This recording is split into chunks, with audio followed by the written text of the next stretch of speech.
श्री ओम नमः सिद्धेभ्यः नमो अरिहन्ताणं नमो सिद्धाणं नमो आयर्याणं नमो वज्रायाणं नमो लोहे सर्वसाहुणं मंगलम भगवान वीरो मंगलम गौतमो गणि मंगलम कुंद कुंदार्यो जैन धर्मोस्तु मंगलम सर्वमंगल मांगल्यम सर्वकल्याणकारकम प्रधानम सर्वधर्माणां जैनम जयतु शासनम जैनम जयतु शासनम जैनम जयतु शासनम। आचार्य वादीप सिंह सूरी द्वारा विरचित छत्र चूड़ामणि अपर नाम जीवनधर चरित्र की चर्चा हम लोग कर रहे हैं, जिसमें छठवें लंब की चर्चा अपनी चल रही है, जिसमें जीवनधर कुमार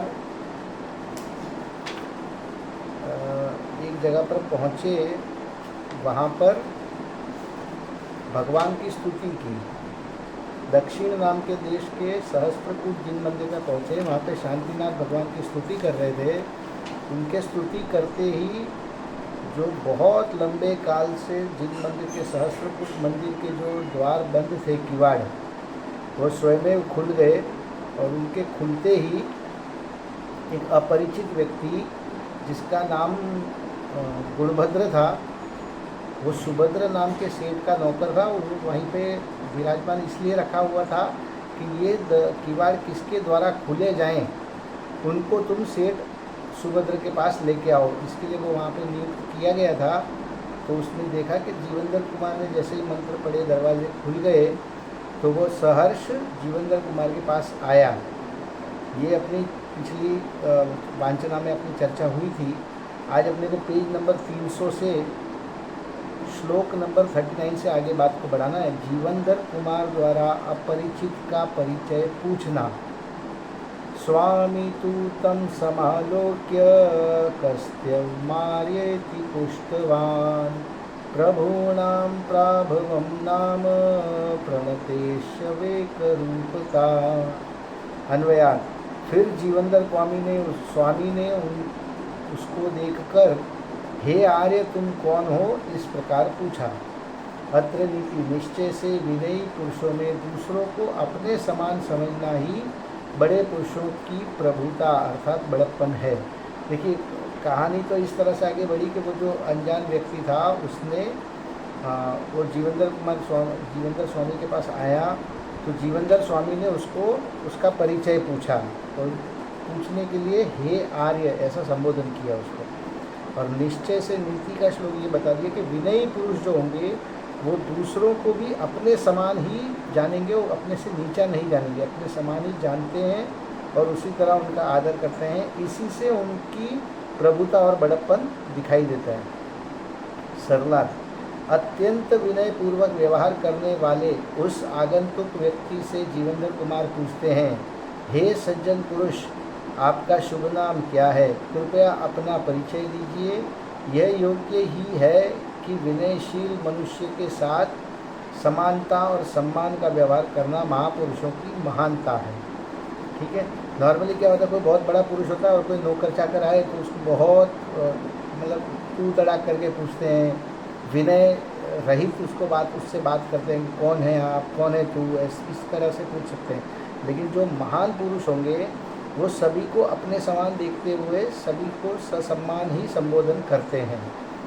विशेषार्थ। अपने प्रति सम्मान और विनय का भाव प्रकट करने वाले के प्रति व्यक्ति अपरिचित होने पर भी महापुरुष सम्मान और समानता का भाव रखते हैं। अतः जीवनधर कुमार ने आगंतुक व्यक्ति से ससम्मान उसका परिचय पूछ लिया। देखिए, अपने प्रति उस आगंतुक ने सम्मान और विनय का भाव प्रकट किया था, तो भले ही वो व्यक्ति अपरिचित हो, फिर भी महापुरुष जो होंगे वो सम्मान और समानता से ही सामने वाले से बात करेंगे। इसीलिए जीवनधर कुमार ने आगंतुक व्यक्ति से ससम्मान उसका परिचय पूछ लिया। अपरिचित व्यक्ति द्वारा अत्यधिक प्रसन्नता व्यक्त करना। श्लोक नंबर 40। पृष्ठः सोऽप्यतुरं वक्तुमुपादत्त कृतत्वर समीहि ते पिसाह्य ये प्रयत्नो ही प्रकृष्यते। अन्वयार्थ, पूछे हुए उसने भी शीघ्रतापूर्वक उत्तर देना प्रारंभ किया। अत्र नीति निश्चय से इच्छित कार्य में सहायक होने पर ही प्रयत्न बढ़ता है। क्या बात बताना चाह रहे सरला देखते हैं हम लोग। जीवनधर कुमार द्वारा उस अपरिचित व्यक्ति से परिचय पूछने पर उसने भी शीघ्रता से और हर्षपूर्वक अपना परिचय देना प्रारंभ किया, क्योंकि इच्छित कार्य की पूर्ति होने पर उत्साह बढ़ता है। अब उसका इच्छित कार्य ये था कि उसको वहाँ पे नियुक्त किया गया था कि किस महापुरुष के द्वारा उस सहस्त्रकूट जिनालय के द्वार खुलेंगे, किवाड़ खुलेंगे, उसके लिए उसको वहाँ पे नियुक्त किया गया था। और वो काफ़ी समय से वहाँ पे इंतज़ार कर रहा था उस महापुरुष का, जिसके निमित्त से वो किवाड़ खुले। अब जीवनधर कुमार आ गए तो इस जो ये आगंतुक था, इसकी इच्छा, उसका जो इच्छित कार्य था वो पूर्ण हो गया। इसलिए उसने उत्साह से अपना परिचय देना प्रारंभ किया और बात को आगे बढ़ाया। विशेषार्थ, सुभद्र सेठ का वह सेवक स्वयं ही जीवनधर कुमार से वार्तालाप करने के लिए लालायित था। वो तो खुद बात करना चाहता था, वो तो इसीलिए तो लौट के आया जीवनधर कुमार के पास। जब जीवनधर कुमार ने स्वयं ही उसका परिचय पूछकर गुणभद्र को वार्तालाप करने का अवसर प्रदान किया तो वह उत्साहपूर्वक अपना परिचय देने लगा। उसको तो आके बात करनी थी, तभी तो वो जीवनधर कुमार के पास दौड़ा दौड़ा सहर्ष आया। उसको वार्तालाप शुरू करनी थी और जीवनधर कुमार ने प्रश्न पूछ के उसका परिचय पूछकर वार्तालाप शुरू करने का अवसर प्रदान किया। इसलिए गुणभद्र नाम का जो नौकर था सेठ सुभद्र का, उसने अपना परिचय देना शुरू किया। तो यहाँ पे उपकथा नंबर 13 शुरू हो जाती है। अपरिचित व्यक्ति द्वारा राजा और राजधानी का परिचय। पहले देखिए, अपना परिचय देने से पहले उसने अपने राजा और राजधानी का परिचय देना उचित समझा। इह क्षेमपुरी नाम राजधानी विराजते, नरपतिस्तु देवांतो राजा तत्पुरनायक। अन्वयार्थ, यहाँ क्षेमपुरी नाम की राजा की प्रधान नगरी सुशोभित है और इस नगरी का स्वामी नरपति देव नाम का राजा है। नरपति देव नाम का राजा है जो क्षेमपुरी नाम की राजधानी में सुशोभित है। सरलार्थ, अपरिचित व्यक्ति ने जीवनधर कुमार से कहा, हे महाभाग, यह क्षेमपुरी नामक राजधानी है जो अति सुंदर और सब प्रकार से शोभायमान नगरी है। इस नगरी में नरपति देव नाम का राजा निवास करता है। नगर सेठ और सेठानी का परिचय। श्लोक नंबर 42, पेज नंबर 302 पर। तस्य श्रेष्ठ पद प्राप्त सुभद्रस्तस्य गेहिनी, नामना तु निर्वृत्ति पुत्री क्षेमश्री भूतयो। अन्वयार्थ, उस राजा के श्रेष्ठ पद पर नियत सुभद्र नाम का सेठ है और निवृत्ति नाम की उसकी स्त्री है। उन दोनों के क्षेमश्री नाम की पुत्री है। पहले एक कैरेक्टर बता दिया राजा, पहले तो राजधानी का नाम बताया कि क्षेमपुरी है, उसका राजा का नाम बता दिया नरपति देव। उस राजा के श्रेष्ठी पद पर, यानी कि उस राजधानी का एक श्रेष्ठी था जिसका नाम सुभद्र है। ये दूसरा कैरेक्टर है इसमें। उसकी पत्नी का नाम निवृत्ति है और उन दोनों की स्त्री का नाम क्षेमश्री है। ये 4 कैरेक्टर और इस स्टोरी में आए। सरलार्थ, अपरिचित व्यक्ति ने जीवनधर कुमार से कहा, राजा नरपति देव के नगर सेठ का नाम सुभद्र है और उनकी सेठानी का नाम निवृत्ति है। इन दोनों की क्षेमश्री नाम की अत्यंत सुंदर कन्या है। अगला श्लोक देखते हैं 43 नंबर का। क्षेमश्री के जन्म समय की घटना। जन्म लग्ने च दैवज्ञास्तपत्तिं तं जीगणं, स्वयं विघटति द्वारो येनायस्याय जिनालयः।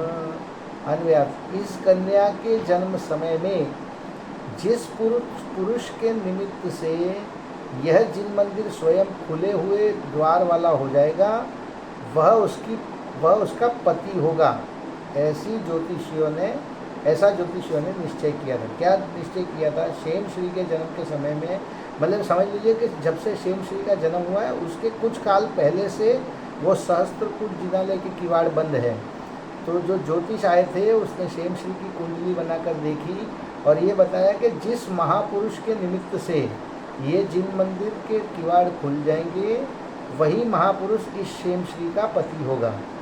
सरदार, कन्या क्षेम श्री के जन्म के समय उपस्थित ज्योतिषियों ने कहा था कि जिस महापुरुष के आने पर इस सहस्त्रकूट जिन मंदिर के किवाड़ स्वयं भी खुल जाएंगे वही पुरुष इस कन्या का पति होगा। अगला श्लोक देखते हैं 44 नंबर का। अपरिचित व्यक्ति द्वारा अपना नाम बताना। तत्परीक्षा कृतैत्रैव गुणभद्र समायः प्रेष्योऽहं प्रेरितस्थित भवन्त दृष्ट विनिनीति। अन्वयार्थ, उस पुरुष की परीक्षा करने के लिए भेजा गुणभद्र नाम मुझ किंकर ने यहाँ पर ठहरे हुए आपको देखा। ऐसे जीवनधर कुमार को उसने कहा। क्या बात, क्या घटना घटी कि ये कार्य जो किस महापुरुष के द्वारा ये खोला जाएगा, इस काम के लिए मुझे यहाँ पर भेजा गया था और मेरा नाम गुणभद्र नाम है, ऐसा उसने जीवनधर कुमार को बताया। सरला, कुमारी क्षेमश्री के होने वाले पति की परीक्षा करने के लिए मुझे श्रेष्ठी वर सुभद्र ने इस सहस्त्रकूट जिन मंदिर पर नियुक्त किया है। आज मैंने आपके निमित्त से स्वयं ही जिन मंदिर के किवाड़ खुलते हुए देख लिए हैं। अगला श्लोक 45 नंबर का। गुणभद्र का तुरंत ही अपने स्वामी के पास जाना। इत्युक्त्वा स पुनर्नत्वा गत्वा सत्वरमात्मनः स्वामिने स्वामी वृत्तांत मम्मन्दी प्रीतिर्ब्रवीत्। अन्वयार्थ, उस गुणभद्र ने यह कहकर और फिर से नमस्कार कर अपने मालिक के पास शीघ्र जाकर अत्यंत प्रीतिपूर्वक जीवनधर कुमार का वृत्तांत कहा। देखिए कहानी सरल है और आगे बढ़ रही है, इसलिए अपने पढ़ते जा रहे हैं इसको। क्या घटना घटी, सरलार्थ देखते हैं। जीवनधर कुमार के प्रश्न का उत्तर देने के पश्चात उनको आदरपूर्वक नमस्कार करके गुणभद्र तीव्र गति से सेठ सुभद्र के पास पहुंचा और उन्हें जीवनधर कुमार से संबंधित उपयुक्त समाचार अत्यंत आनंदपूर्वक सुनाया। जो भी घटना घटी थी वहाँ पर वो उसने सेठ सुभद्र को जाकर बता दी। अगला श्लोक 46 नंबर का 46 नंबर का। सेठ सुभद्र का सहस्त्रकूट जिनालय पर आना। भद्रवार्ता ततः शृण्वन् सुभद्रोऽपि समागतः तत्क्षणे च तमाद्राक्षी जिन्न पूजा कृत क्षणम्।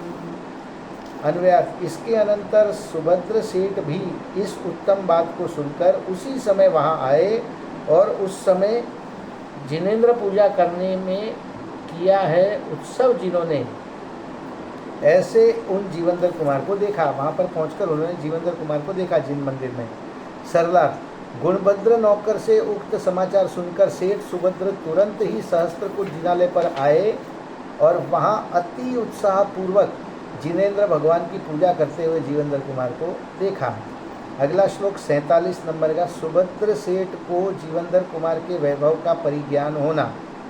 न गात्र मात्र मद्राक्षी विभवं चास्य वैश्यराट सौगंधिकस्य सौगंध्यम शपथांकित प्रीतयते। अन्वयार्थ, वैश्यपति सुभद्र ने इनके शरीर मात्र को ही नहीं देखा किंतु उनके वैभव को भी देखा। अत्र नीति, क्या सुगंधित नील कमल की सुगंध शपथ खाने से ही मालूम पड़ती है? नहीं, उसकी सुगंध तो स्वयं मालूम हो जाती है। नील, यहाँ पे एक उदाहरण दे दिया है कि नील कमल नाम का पुष्प है, उसकी सुगंध के लिए क्या एफिडेविट देना पड़ता है, कसम खानी पड़ती है तभी उसकी खुशबू मालूम पड़ेगी? बल्कि नहीं, उसकी सुगंध तो स्वयं ही मालूम पड़ती है। इस उपमा अलंकार से उन्होंने जीवनधर कुमार के शरीर मात्र को देखने से उनके वैभव का परिज्ञान कर लिया, ऐसा बताना चाह रहे हैं। सरला, जिस प्रकार सुगंधित नील कमल की सुगंध बताने के लिए शपथ खाने की आवश्यकता नहीं होती किंतु नील कमल के सामने आने पर उसकी सुगंध सर्वत्र फैल ही जाती है, उसी प्रकार श्रेष्ठीवर सुभद्र ने जीवनधर कुमार के शरीर को देखकर ही बिना परिचय प्राप्त किए ही उनके वैभव का परिज्ञान कर लिया। विशेषार्थ, पूजा करते हुए जीवेंद्र कुमार को देखकर ही गुणग्राही सुभद्र ने उनकी कुलीनता, शौर्य, दूरदर्शिता, पुण्य वैभव और राजकुमार होने का ज्ञान कर लिया। निमित्त ज्ञान से उसने जान लिया कि यही जीवेंद्र कुमार है। अगला श्लोक 48 नंबर का, सेठ सुभद्र और जीवेंद्र कुमार का परस्पर मिलन। इज्यांते भूयथा योग्य मुपचारः परस्परम सताम ही प्रयता शास्त्री शालीनामीव पक्वताम। अन्वयार्थ, पूजा के अंत में उन दोनों का परस्पर यथा योग्य व्यवहार हुआ। अत्र नीति निश्चय से धान्यों के सदृश सज्जन पुरुषों की नम्रता उनकी योग्यता और बड़प्पन को प्रकट करती है। क्या हुआ कि यथा योग्य दोनों में विनय हुई। पूजा के उपरांत जीवेंद्र कुमार पूजन में व्यस्त थे। जैसे ही उनकी पूजन समाप्त हुई, दोनों का परस्पर मिलन हुआ और यथा योग्य व्यवहार हुआ। और फिर नीति का श्लोक ये बता दिया कि धान्यों के सदृश सज्जन पुरुषों की नम्रता उनकी योग्यता और बड़प्पन को प्रकट करती है। सरला, जिस प्रकार धान्य के पौधों को झुका हुआ देखकर उनकी परिपक्वता का ज्ञान हो जाता है, उसी प्रकार महापुरुषों की विनम्रता उनकी योग्यता का परिचय करा देती है। जिनेंद्र भगवान की पूजा कर लेने के पश्चात जीवेंद्र कुमार और सेठ सुभद्र ने जय जिनेंद्र का परस्पर व्यवहार हुआ। उस समय की व्यक्त नम्रता से एक दूसरे की विशिष्ट योग्यता का परिचय प्राप्त हुआ। दोनों की पूजा, जीवेंद्र कुमार की पूजा समाप्त हुई, दोनों ने एक दूसरे को जय जिनेंद्र किया, आदर विनय की। इससे दोनों की नम्रता एक दूसरे की विशिष्ट योग्यता का परिचय हो गया। विशेषार्थ, जब दो महापुरुष परस्पर एक दूसरे से मिलते हैं, तब शाब्दिक संभाषण के बिना ही केवल परस्पर मेल मिलाप से ही एक दूसरे की विशिष्टता या महानता का परिज्ञान हो जाता है। ऐसा ही जीवेंद्र कुमार और सेठ सुभद्र के मिलने पर हुआ। अगला श्लोक 49 नंबर का, जीवेंद्र कुमार का सेठ सुभद्र के घर पर जाना। तद्वेश्म तस्य निर्बाधा दत्त बंधु प्रियो गतः सख्यम साप्त प्रदीनम ही लोके संभाव्यते सताम। अन्वयार्थ, इसके अनंतर बंधुओं के प्यारे जीवेंद्र कुमार उस सेठ के आग्रह करने से उसके घर गए। अत्र नीति निश्चय से संसार में सज्जन पुरुषों की मित्रता दूसरों के साथ 7 पग चलने मात्र से ही संभव हो जाती है। क्या बात बताना चाह रहे हैं, सरलार्थ देखते हैं हम लोग। दोनों में परस्पर जय जिनेंद्र का व्यवहार होने के पश्चात सुभद्र के अत्यंत प्रेम पूर्वक आग्रह करने से सबके प्रिय जीवेंद्र कुमार सेठ के साथ उनके घर पर गए। यह उचित ही हुआ, क्योंकि इस जगत में 7 पग साथ चलने मात्र से ही सज्जनों में मित्रता हो जाती है। सज्जन मित्र जो है वो कुछ समय के लिए साथ में चलेंगे तो उन दोनों में मित्रता हो जाती है। विशेषार्थ, 7 पग चलने का अर्थ अति अल्प परिचय। सज्जन लोग सरल स्वभावी और गुणग्राही होते हैं, अल्पकाल में ही परस्पर विचारों से परिचित हो जाते हैं। अतः दो सज्जनों की मित्रता में देर नहीं लगती। यही कारण है कि सुभद्र और जीवेंद्र कुमार में सहज मित्रता होगी। देखिए, दो यहाँ पे सज्जनों की बात है और दुर्जनों में भी ऐसा ही व्यवहार चलता है। दो दुर्जन भी मिलेंगे तो उनमें सहज बहुत जल्दी मित्रता हो जाएगी, और सज्जनों के भी मिलने से दोनों में अति शीघ्र मित्रता हो जाती है। जैसे यदि आपकी रुचि जो है मंदिर जाने में, स्वाध्याय करने में, जिनेंद्र भगवान के दर्शन पूजन करने में, तीर्थ यात्राओं करने में यदि आपकी रुचि है, तो समान रुचि वाले जीव, वैसी ही सेम रुचि वाले जीव आपको मिलेंगे तो आपकी उनके साथ में परस्पर मित्रता हो जाएगी। ये तो सज्जनों की बात हुई। अब दुर्जनों की बात ऐसी कि किसी को कोई भी खोटा व्यसन है, झूठ बोलने का, चोरी करने का, कोई भी सप्त व्यसनों में से नशा करने का, तो सामने वैसा मिलने पर उन दोनों में शीघ्र ही मित्रता हो जाती है। अगला श्लोक देखते हैं 50 नंबर का, जीवेंद्र कुमार द्वारा विवाह की स्वीकृति देना। अब यहाँ पे जीवेंद्र कुमार का विवाह होने वाला है क्षेमश्री नामक कन्या से। कन्या यह कर पीड़ां च तद्यैनाब्दं वमयत आश्रयन्ति श्रियं को वा पादेन भूवि ताड़ये। अन्वयार्थ, और जीवेंद्र कुमार ने उस सेठ की दीनता पूर्वक प्रार्थना से कन्या के विवाह को अपने साथ करना स्वीकार किया। अत्र नीति, संसार में कौन पुरुष अपने आश्रय को प्राप्त होने वाली लक्ष्मी को चरणों से ठुकराता है? कोई नहीं। ये नीति का श्लोक बता दिया। सरलार्थ देखते हैं। घर पहुंचने के पश्चात सेठ ने जीवनधर कुमार का उचित आदर सत्कार किया।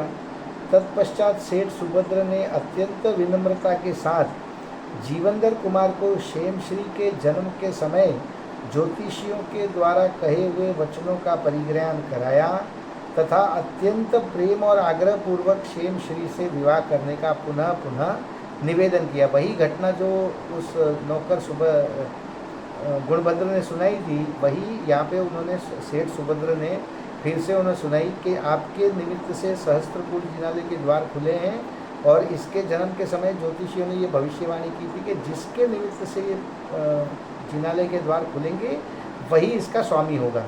तो इस तरह उनका आदर सत्कार करके फिर उनको अत्यंत प्रेम और आग्रह पूर्वक क्षेमश्री से विवाह करने का पुनः पुनः निवेदन किया। जीवनधर कुमार ने भी परिस्थितियों का अवलोकन कर अपनी स्वीकृति प्रदान कर दी। ठीक ही है, अपने आप प्राप्त होती हुई लक्ष्मी को सभी आश्रय देते हैं, कोई भी नहीं ठुकराता। ये अगला श्लोक है, छठे लंब का लास्ट श्लोक है, देख लेते हैं। श्लोक नंबर 51। जीवनधर कुमार और क्षेमश्री का विवाह संपन्न होना। अथ भद्रतरे लग्ने सुभद्रेण समर्पिता क्षेमश्रियं पवित्रोयमुपये में यथा विधि। अन्वयार्थ, इसके अनंतर इन पवित्र जीवनधर कुमार ने शुभ समय में सुभद्र सेठ द्वारा दी हुई क्षेमश्री नाम की कन्या को विधि पूर्वक ब्याहा। बस अंतिम एंड वहीं पे होता है कि जीवनधर कुमार की शादी हो जाती है। सरलार्थ, सेठ सुभद्र द्वारा अर्पित कुमारी क्षेमश्री का शुभ विवाह यथाविधि सम्माननीय जीवनधर कुमार के साथ शुभ बेला में शास्त्रोक्त विधि से संपन्न हुआ। इति श्री वादीव सिंह सूरी विरचिते छत्र चूड़ामणौ क्षेमश्री लंबो नाम षष्टमो लंब। ये छठा लंब यहाँ पे समाप्त हुआ। अब आगे सातवें लंब की चर्चा हम लोग कल से करेंगे। अभी जिनवाणी स्तुति। हे जिनवाणी भारती तो हे जपो दिन रे, जो तेरी शरणागृहे सो पावे सुख चैन।